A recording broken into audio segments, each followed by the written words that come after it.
This is Michael Woodward, and this is Season 2, Episode 38 of the Jumblethink Podcast. T minus 10, 9, 8, 7, 6, 5, 4, 3, 2, 1.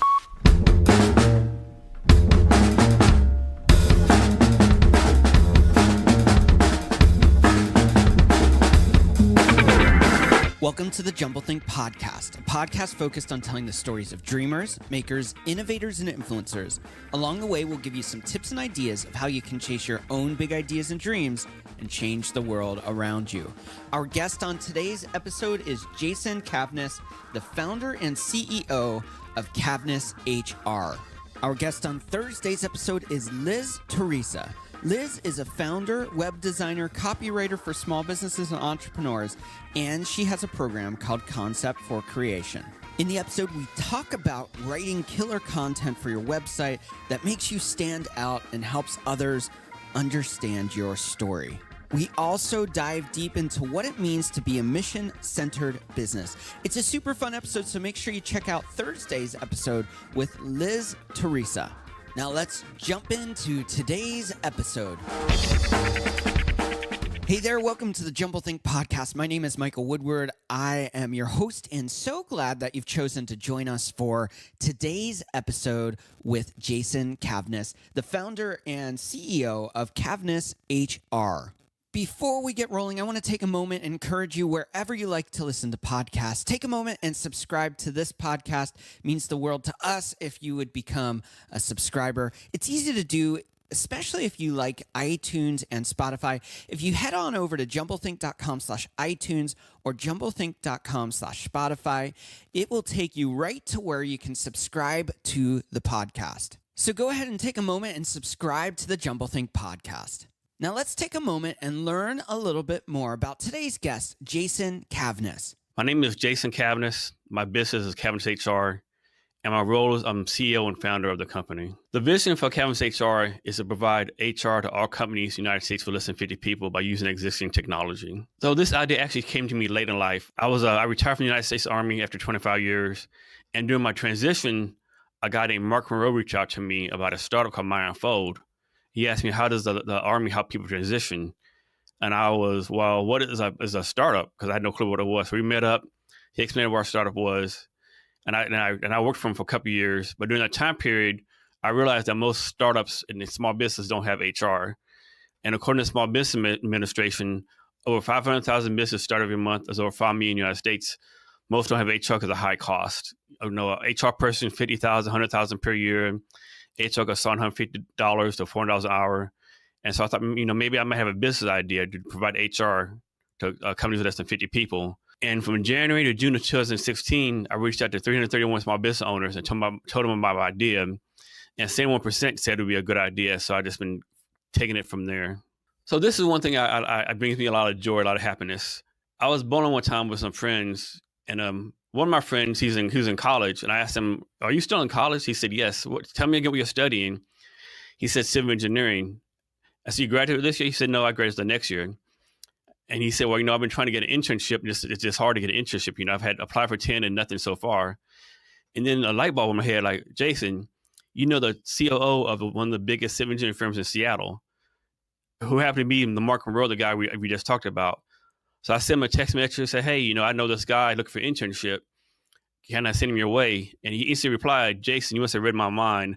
I'm right now filling out a job description for an internship.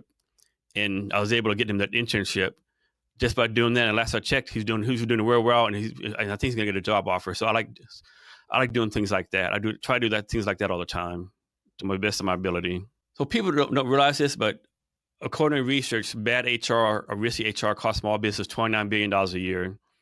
And that comes out to around $1,000 per employee.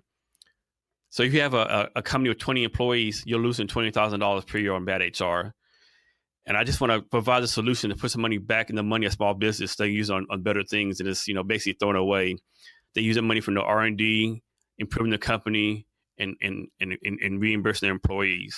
There's always something to overcome. Is either trying to figure out the marketing, the sales, the competitors. Like in my space, there's 1,400 competitors throughout the United States. So it's a crowded market. Every day is a new challenge, as most people startups know. Our next big goal is right now we have one customer. Our goal is to have 10 customers at the end of the year. And that, I know that might seem a lot, but like I tell people all the time, we know we're not selling candy bars or sodas. It's going to take 10, 15, 20 touches for people to come around and actually, pay for our services. So it's going to take a lot of networking, a lot of marketing, a lot of one-on-ones, a lot of social media before we can reach that goal. In a moment, we'll return with our interview with Jason Cavness. Did you know that Jumblethink is more than a podcast? We love podcasting and we love telling the stories of dreamers, makers, innovators, and influencers. But our heartbeat has always been to help those people who want to become the dreamers, the makers, the innovators, and the influencers achieve those dreams. And we would love to help you on your journey to make your big idea and dream a reality too. So swing on over to jumblethink.com/helpme. That's jumblethink.com/helpme to learn more about how we can help you on your journey of chasing your own big idea and dream and changing the world around you. Now let's jump into our interview with Jason Cavness. Our guest today is Jason Cavness. Super excited to have you on the podcast. Thanks for taking time out and being on the show. Thank you for having me. I really appreciate it. In the process of reinventing yourself, you spent most of your career as a U.S. Army officer, and now you're transitioning back into kind of the business world of things. Tell us a little bit about that transition of going from one career and reinventing, discovering a new passion and diving into a new realm of what you're going to be doing next. It's been an amazing journey. As people may or may not know, when you transition from the military, some people have a difficult time, some people have an easy time, because in the military, there's a set way to do things. You're expected to be aggressive, type A personality, and the civilian world is sometimes that's not appreciated. Yeah. And another big thing that's been helping me out is just like my ability to learn. You have to learn as much as you can about anything when you do this transition. And you got to be really willing to open yourself up to new ways to do things. You got to be willing to meet people. And one thing you have to realize that your way is not the only way to do things. You have to be open to other possibilities and other changes. Before we dive too much further in the episode, I do want to take a moment and pause and thank you for your service to our country and giving of your life for us here. It's a privilege to have you on, just because I know your story is one that can inspire many lives. So thank you for your service and giving of yourself. And I want to thank you for paying your taxes to pay my salary to give me such a great way of life. Okay, so you mentioned before about that you're learning, you're constantly learning. How do you balance learning new things and, especially in the world of HR, you're getting into this new space and it's this constant learning process. How do you keep up with learning new things and growing your knowledge base so you can grow your business? It's hard. I'll admit it, because sometimes, there's so much to learn. Like just, anything like you have to learn about sales, marketing, social media, financials. Yeah. And there's so much involved with it. HR is constantly revolving. And most people don't know HR is actually different depending on the location you're at. Like here in the state of Washington, those different HR laws for Tacoma, Seattle, and the rest of the state. Like Seattle has the minimum wage laws is based on the number of employees per company. Yeah. And there's always something to learn on. And there's always so much to digest out there. And it's a process. But sometimes, you're correct, sometimes I think people spend too much time learning, too much time networking, not building their business. So there's definitely a balance you have to watch for. Yeah, we call that working in your business and working on your business. You are in the space of HR. Let's define what HR is and what you do. So for HR, it has one thing most people don't realize how expansive it is. Yeah. There's businesses out there that only do payroll, that only do culture, only do engagement. So it's very expansive. And I try to compare HR to like a five-legged stool. Because if you're HR, you have to take care of your employees, your executives, your business partners. And also you have to take care of the customer of your business. And at the same time, do compliance. So there's 5 things you got to do. And we're not Superman or Superwoman, so you can't do all 5 things great. You just have to learn how to prioritize based on your boss and company. Sometimes you have to take care of your boss. Sometimes it's compliance. And some people in HR do a good job of that. I think some people don't. And also, I think right now in HR, there's a HR of yes and the new HR and HR no and the old HR. But by that, I mean, in the HR old is like, the answer is always no. We don't do that. that's not my job. Where the HR knew is more like, well, technically we can't do that, but let me work with you, try to way to find a way we can legally do that. And HR new tries to bring value. HR of old like just stays in the office 9 to 5 and that's it. HR new walks around. They'll go down to production plant, production line. They'll learn everybody, and that's what I'm trying to be like HR new. That's very cool. And you mentioned payroll there. I'm assuming payroll might be a part of HR, but there's so much more that you do. Can you explain some of the tasks that an HR representative would do for an employee? So it can be anything. If you're like an HR journalist, it could be anything from onboarding, I-9s, payroll benefits, recruiting. I mean, there's just so much to it. Engagement. It's just so much to it that people have to do. Okay, so there's a lot going on there, and it's a very important role. I've run a business since 2009, and one of the hardest things that I had to do or have to do as a boss is deal with employees, or as a business owner, I guess is a better way of saying that, is dealing with employees. At what point does a business need an HR company like yours to step in and be a part of their team? Are we talking like 1 employee, 2 employees, 10 employees, 50 employees? Like, what does that look like? I mean, it depends on each company. I mean, definitely by the time you have 50 employees, I would say you need HR. Yeah. And, some will argue you need it at 1 employee. Some say don't. I always say as soon as you can, just to help you with stuff like hiring, because, most people, they start hiring, they hire the people they know. HR person can tell, you know what, maybe we need to expand your hiring horizon. Maybe we need to bring a diverse team, stuff like that. And HR is one of those things that people know they need to do it, but they really don't want to do it. I think anytime you have something that requires government compliance, it becomes very scary for a business owner, whether it's tax compliance, whether it's payroll compliance, whether it's HR compliance. It just becomes overwhelming because there's so much to know and so much to do. When you have a person like you that you can depend on and be that leaning post in which you can say, hey, I know how to run a business, or hey, I know what I need to know to offer the services and products that we do, but I have no idea about HR. How do you become an advocate for them? So one thing I tell potential customers is that HR is for the company, it's not for the employee. A lot of people think HR is for the employee, but it's really not. The job of HR is to protect the company and the CEO. Okay. Now, of course, if the company does something wrong, HR should go to them and say, hey, this isn't right, this is illegal, and this is the potential things that could happen to you. But at the end of the day, HR is part of the company. And so just telling the company, hey, I'm not here to, lead an employee uprising. I'm not here for the employees. I'm here to be fair and balanced and provide you help add value, help you build your company as best I can.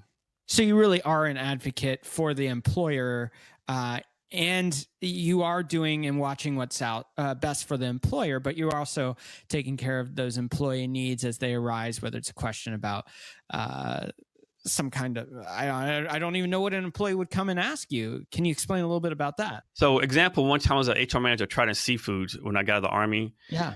And so downstairs, this is a seafood plant. It's really loud. They wear the safety items on their ears. Yeah. All the time people come to me and say, my supervisor is yelling at me. And I always respond, so is he yelling at you or is he talking loudly because it's so loud? He wants to make sure that you're hearing what he says. Oh, I didn't think about that. And just stuff like that, And another thing too, a lot of employees, a lot of times they think HR is like the bad guy.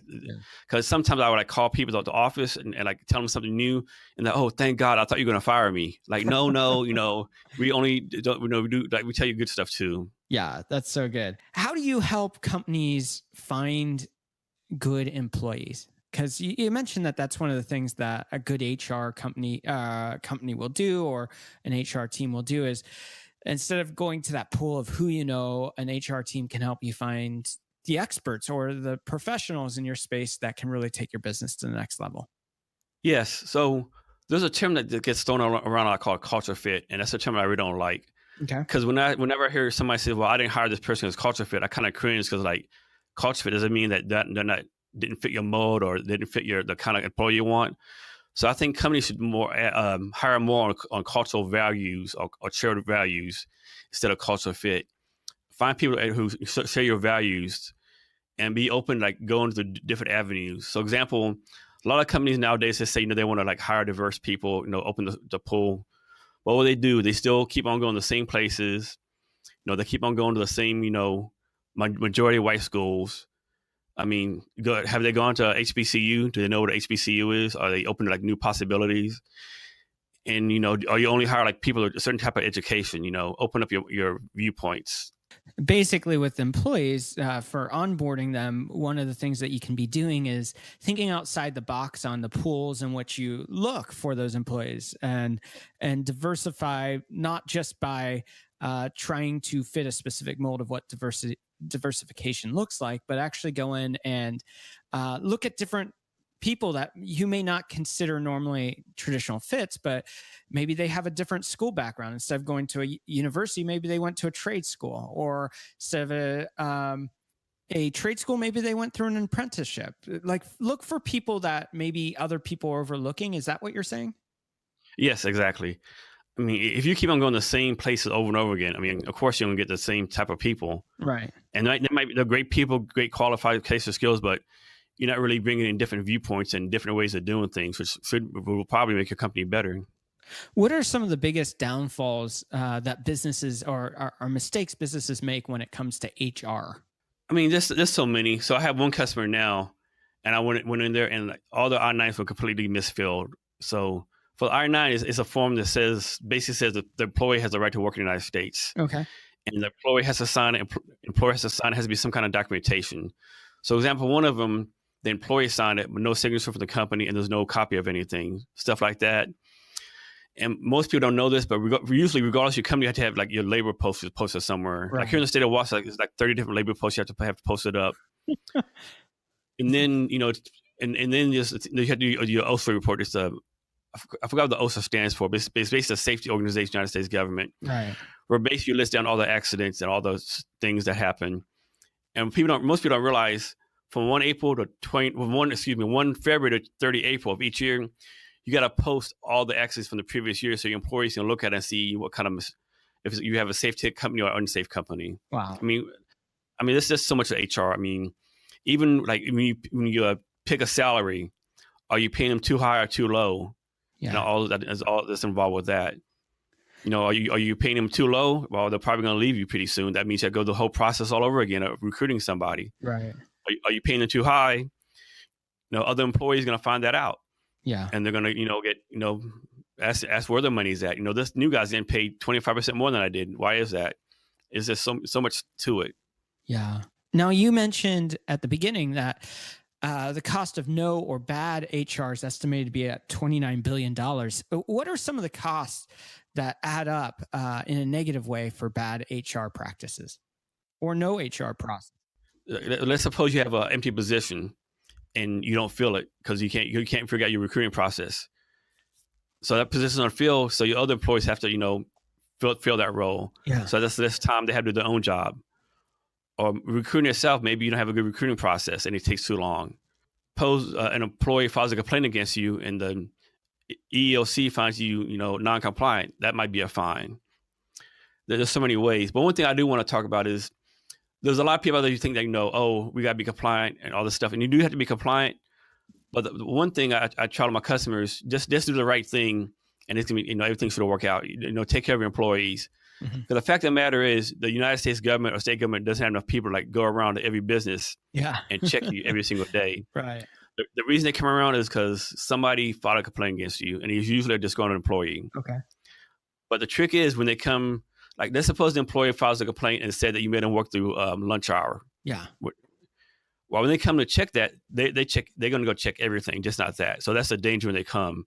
They look into everything. So that's where the danger comes. Then they find every different thing. So usually you're doing one thing wrong, you're probably doing 90% of things wrong. Wow. So I think the key is like make sure your employees are happy and be upfront with them as best you can. So these situations can snowball really quickly where one thing triggers a whole bunch of other things. Yes. Wow, that's crazy. Now, I want to pivot a little bit. I know that you're super active in the tech startup space in Seattle, Tacoma. Tell us a little bit about that community up there from the tech sphere and startups and what that looks like. It's just a strong community up here. I mean, and as you were thinking, we have Amazon, Microsoft, Expedia, all these tech companies up here. And, University of Washington has a strong computer science program. University of Washington Tacoma, there's like several colleges have strong computer science programs. And there's a big push to keep talent here. And it's really, really booming right here. So there's a website called AngelList, www.angellist.com. Yeah. I like to call it the LinkedIn for startups. Okay. If you go on there, you can do queries.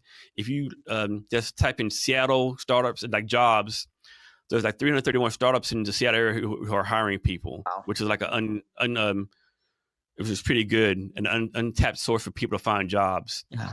And there's so much networking events up here. Sometimes people, like you say, get too involved in networking and not building a product, but pretty much every day there's a networking event somewhere in Seattle and Tacoma, and they're all great events. And the best thing, everyone here helps each other out. Not once have I seen anybody ask for something, the other person say, no, I don't have time. It's always all. At the worst, it's I don't have time right now, but let's reconnect next month. Wow. Well, it sounds like a very supportive community then. Yes, very supportive.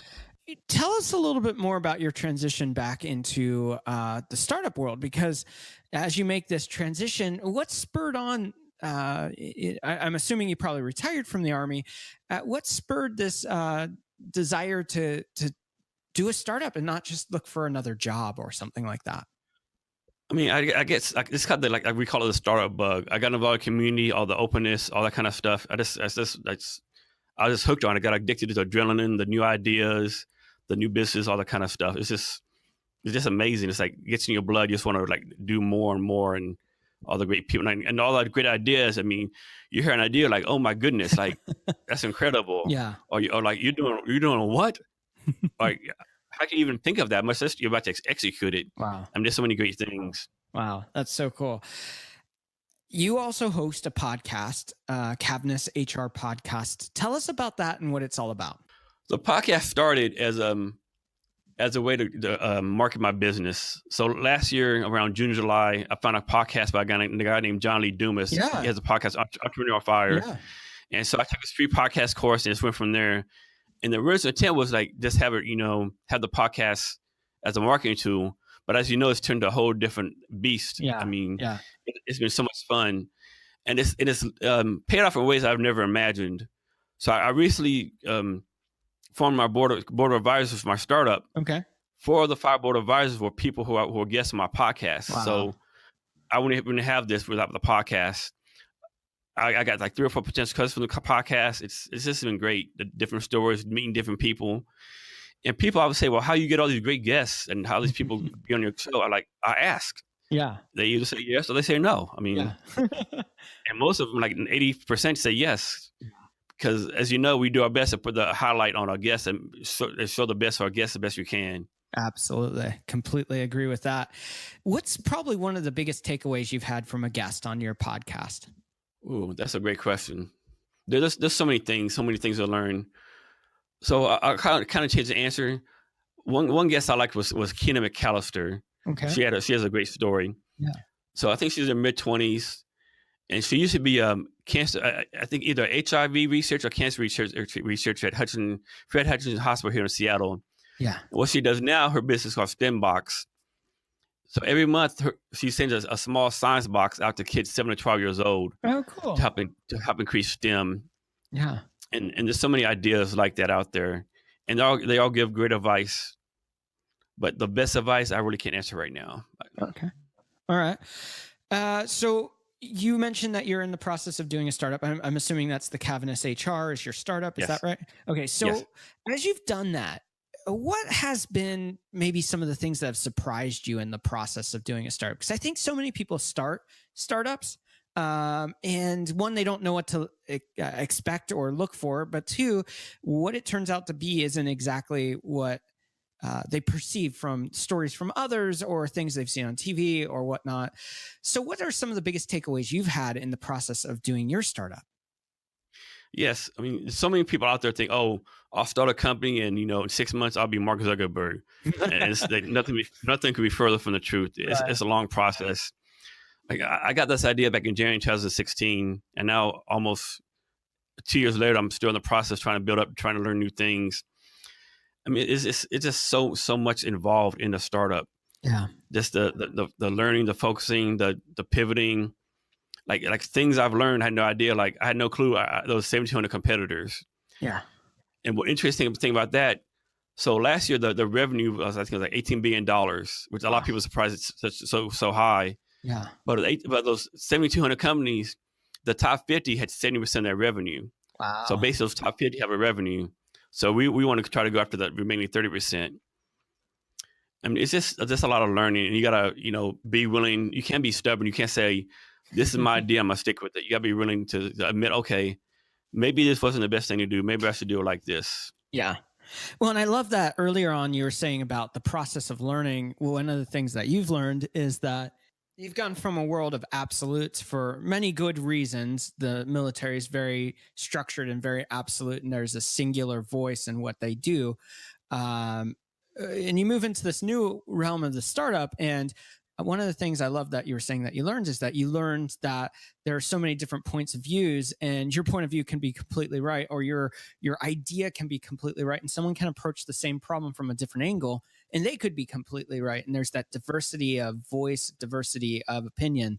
How has the process been for you to step into a role where you can have the sole voice, where you kind of make that decision, and you have the choice on what values you have, what you're communicating to your customers? You have the choice of how you solve your problems, as we all do as entrepreneurs experience problems and or challenges, I guess is a better way to say it. For you, finding that voice where the buck stops with you and you kind of make the decisions, how has that pivot been? One thing I've tried to do, and I did this Army too, and also here, Yeah. I do my best to be transparent as possible. Right. I try to tell people, this is what I'm doing, this is what I want to do. Let me have your input. And one thing I would tell people to work from the Army and now, like I trust your opinion, I value your opinion. However, there's going to be times when I'm not going to agree with it. Yeah. And I'm going to go my own way. Now, Right. I'll give you every chance to, change my mind and that kind of thing. But at the end of the day, the decision can be mine. Right. And, please don't get upset or get mad. Don't take it personally. Because if I went your way every single time, well, then the company should be yours and not mine. Yeah. And I think that's so powerful, because often employees feel like their voice should be heard, and it should be heard, but that doesn't mean it should be acted upon. And sometimes you just got to step up and say, no, this is my decision. I've got to make what's right for the business. And I hear what you're saying, and I'm going to go a different way. How can you navigate that issue in a positive way so the employees feel like they're valued, but you also step into a place of saying, no, we're making the right decision for me and for the business for the future?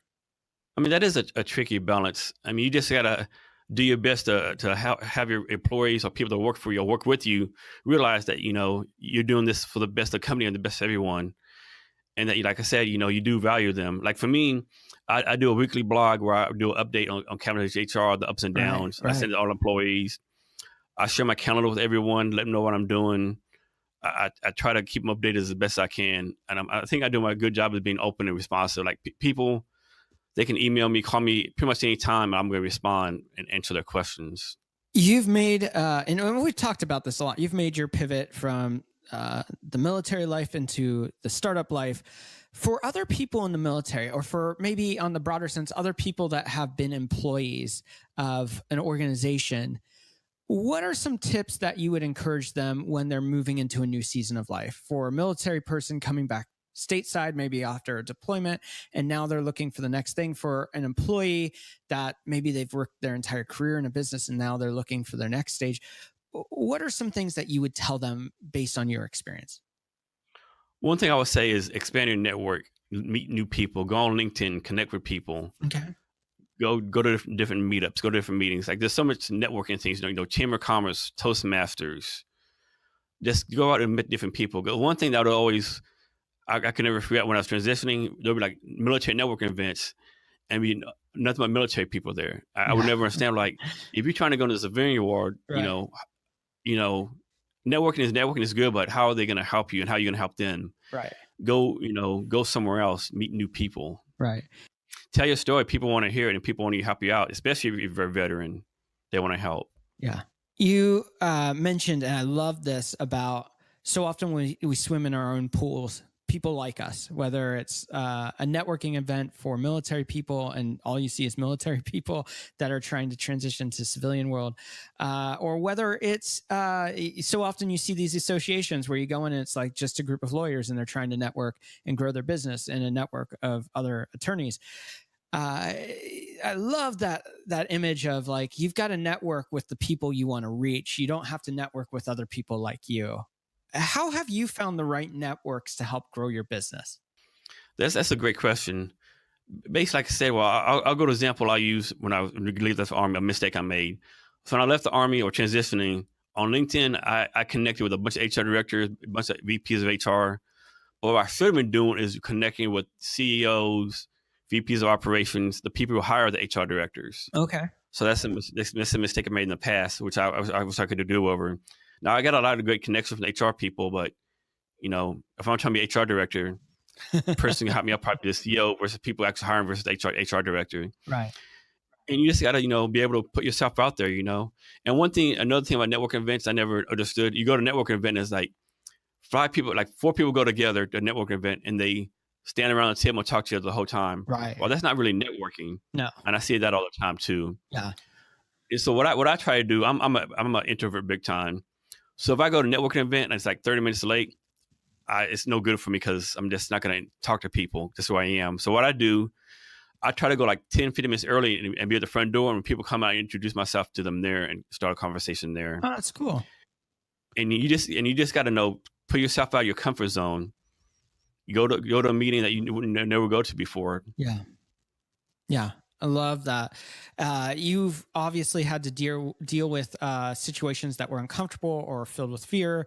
Networking for a lot of people is a situation that can be filled with fear. What are some tips you would give someone who's trying to push the boundaries of what they're comfortable with and step into something that will help them move forward? I think the biggest mistake people will do, they'll go network and they'll say, "Hello, my name is Michael Smith. I do this. I'm about this. I need help with this, blah, blah, blah." When they should be doing is, "My name is Michael Smith. What is your name and what are you doing? How can I help you?" Or something along those lines. Yeah. And put the focus on the person you're meeting and draw things out from him. Yeah. Yeah. One of our dear friends from years of the industry we work in always says, your audience is your hero. You're not the hero. And so always put it back on whoever you're talking to, whether it's a person one-on-one, whether it's a group, whether it's an entire social media sphere. Just remember that your hero is the audience, the people you're trying to reach. And I love that that's what you're sharing too, is that when you go to these networking meetings, when you go to other things, you look at them and you want to engage their story and then become part of their story instead of saying, "Hey, I want you to engage me and become part of my story." Yes, that's great advice. As we wrap up this segment of the episode, I want to take a moment and make sure that we mention where people can find and connect with you. So how can people find and connect with you? Yes, so I'm all over social media. At LinkedIn, I'm Jason Cavness. On Facebook, I'm Jason Cavness. On Twitter, it's at Cavness HR or at Jason Cavness HR. Instagram is at Cavness HR. And Snapchat, I'm at Cavness HR and at Jason Cavness HR. And I also have a blog at www.cavnesshrblog.com where I give updates on building my company. And as Michael mentioned earlier, I have the Cavness HR podcast. So I'm all over the place. It's pretty easy to find me. And we'll put links to all of those amazing places to connect up with Jason in the episode notes. And in a moment, we'll be right back with Jason Cavness and our rapid fire questions. You have big ideas and dreams, and the Jumblethink team is here to help you. All you need to do is swing on over to jumblethink.com/helpme. That's jumblethink.com/helpme, and learn about some of the ways we can help you in the process of chasing your big ideas and dreams and helping you change the world around you. While you're at jumblethink.com, I want to encourage you, make sure you check out some of the great resources we have on our website, including the podcast, our free guides, our recommended reading, and now also recommended podcasting equipment. We are excited to be part of your journey of making your big ideas and dreams a reality. So swing on over to Jumblethink and check out how we can help you. Now let's dive into our rapid fire questions with Jason Cavness. We're back with Jason Cavness. Jason, are you ready for some rapid fire questions? Yes. Cool. All right. So the first question is, what is one tip you'd give someone with a big idea or dream and they don't know where to start? I would say 2 words, just start. I mean, there's never gonna be a perfect time. It's never gonna be the right situation. Someone's always gonna be telling you not to do this, not to do that. You just have to start. And, first of all, tell people about your idea and just go out there and just start, start learning. I mean, is there even a market for your idea? How are you going to grow it? There's so many things to do. So just start. Love that. What is one change you'd like to see in the world? So actually, there's a couple. The first thing is inconsiderate people. Okay. Like, it just drives me crazy. Like, you be at a grocery store and somebody be in the middle of the aisle with the shopping cart blocking it on the phone, can't get around. You go to Starbucks and the person's right in front of the creamer station. They don't move. Yeah. And it's just like over. People just in a bubble, like no one else matters. Yeah. And another pet peeve of mine is people who think they're important, but they're really not. The type of people, oh, I'm the VP of this, I'm director of this, I have a first class ticket to this, I'm important. Well, no, you're really not important. To me, you're only important if you help other people get better. Wow. That's powerful. What do you want your legacy to be? For me, that's pretty simple. I just want when people meet me, that somehow they became better from me. Either I did something from them or I did something that made their lives get better, made them become better people. Very, very fun. Where do you find inspiration? I mean, I find it everywhere. I think in everyday life, you can find inspiration. People are doing some amazing things. Unfortunately, it's not really in the news a lot. Yeah. So I listen to this a Facebook Live video every day called Nas Daily. This guy, I believe he's from Palestine or Israel. He does like a 1-minute video every day. Yeah, I think I've seen him. And he travels, and he travels the world. Like one day he did an episode. This guy, he asked this guy one of his guests was a backpacker in India. So he asked the child, "What do you want?" And he said, "I just want a pencil." So now this guy has started a nonprofit it has built I think 2,000 schools throughout the world. Wow. Based on that kid asking for a pencil. Wow. And there's just so many things out there in the world, but we just hear the bad news, unfortunately. Yeah. Yeah. What is one book you think every dreamer or entrepreneur should read and why? Yes. So there's a book called The Essence of Leadership by Mac Anderson. And it's really a small book, but I just like the things he says in it. Is what it does, I have like a saying and like a little paragraph explaining it. Some things he says is leaders should walk the talk, keep it simple, celebrate success. Another one, don't be afraid to go out on the limb because that's where the fruit is. And the book, it's maybe like 40 pages long. It's just things like that all through the book like that. That's super cool. Super, super cool. What is one tool that is significant for the success of your business? So I'm going to kind of cheat on this. I'm going to give 3 answers. Okay. For me, I'm a big fan of Asana, Evernote, or Slack. Yeah. And I have them all integrated with my Slack channel. I'm just a big fan of that. Asana, I pretty much run the company off Asana. I have all the products broken down. That way, another way to be transparent. Everyone has access to everything. So even if you're a software developer, you go see what the marketing team is doing and vice versa. And you can see how long it's taking with people. Slack's another way to be transparent. And I use Evernote because, as you know, you have ideas all the time. So I just click up the Evernote and write it down. So those are my big 3 right there. Yeah, great tools, great tools. What's one habit that you find helpful in your life as an entrepreneur? So for me, it's being the ability to focus on things. Okay. As you know, there's a lot of clutter in the startup world, all the things that I focus on. Yeah. And so I think I do now. Do I do a good job of focusing on the right things every day? That's probably another question. I might not be able to do a good job of that. But I'm able, sometimes it's, block things down. And, okay, I need to do this right now. Just focus on that. Yeah. How do you start and finish your day? So I know the answer should be, I wake up and I meditate or I read a passage or I stretch. Yeah. But unfortunately, I know this is wrong and I'm trying to break this habit. I just can't right now. Is I wake up, I look at the cell phone, I go to sleep, I look at my cell phone. Okay. I know that's not the right thing to do, but that's something I definitely got to work on. Okay. And how do you finish your day? Basically, on the cell phone, I'll check a message or check something. Okay. If you weren't doing what you're doing today, what would you be doing? I would be working on someone else's startup. I would be helping someone else realize their dream. Okay. So you really love the world of startups then? Yes. Like people ask me all the time, what do you do on your time off? I work. What do you do for fun? I work. What do you do on vacation? I work. Funny. That's awesome. What is one dream you're still wanting to fulfill in your own life? So for me, I've had a pretty good life so far. I mean, okay. I've pretty much fulfilled a lot of things already. I mean, I always want to be a United States Army officer. I fulfill that dream, have a great family, because the Army, I was able to travel to different places all over Europe, Thailand, Europe, all those kind of things. I mean, I've led a pretty fulfilled life so far. Yeah. And there's nothing out there that I would say, well, man, I want to do this. Okay. As we wrap up today's episode, what's one last thought you would love to leave our audience with? I would just say, I mean, just start. Okay. You have a dream, follow it. All right. I mean, if you have a passion, follow it. I mean, make something happen. Tomorrow's not promised to any of us. Right. You never know what tomorrow brings. Right.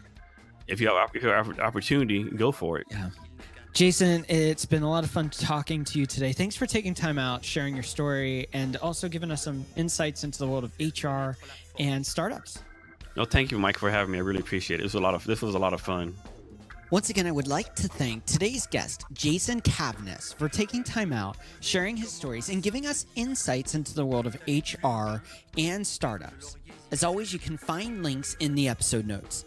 As we wrap up today's episode, I want to encourage you, if you haven't already, swing on over to jumblethink.com/guide. That's jumblethink.com/guide, and check out our 2 free guides.